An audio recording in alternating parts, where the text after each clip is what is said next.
TFA joins us from Sacramento, where he teaches at Cal State University there. Professor, your report is called Cloaking Inequity, which is an interesting title given that you're looking right into Teach for America. You know, there are an awful lot of good intentions here, but maybe the outcomes are not what people expect.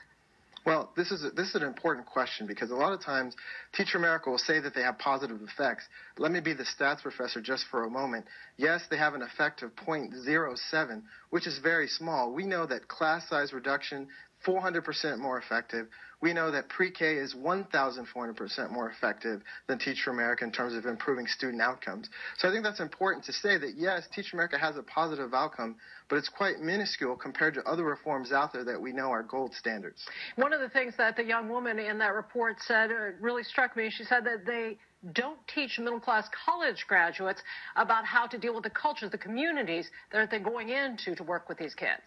Now, this is very important. A lot of folks have called, especially alums, have said that Teach for America teachers are tourists and that Teach for America is a temp agency. These are comments that Teach for America alums have made to me. Because what happens is Teach for America teachers go in for only 2 years. The vast majority of those teachers only stay in these communities for 2 years.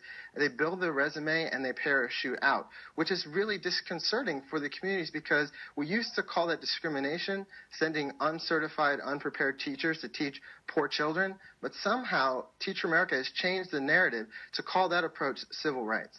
There is an effort underway, a bit of a pilot, I guess, to sort of modify, reform some of the ways that TFA teachers are brought in the classroom.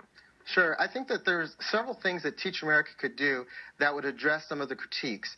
David Green mentioned some of those early in your piece, but I also think that Teach America should offer districts 5-year commitments from these teachers. Why not offer districts that are making investments that are pecuniary, cost-wise, and also non-pecuniary, which are mentor teachers. David Green talked about mentoring 19 teachers.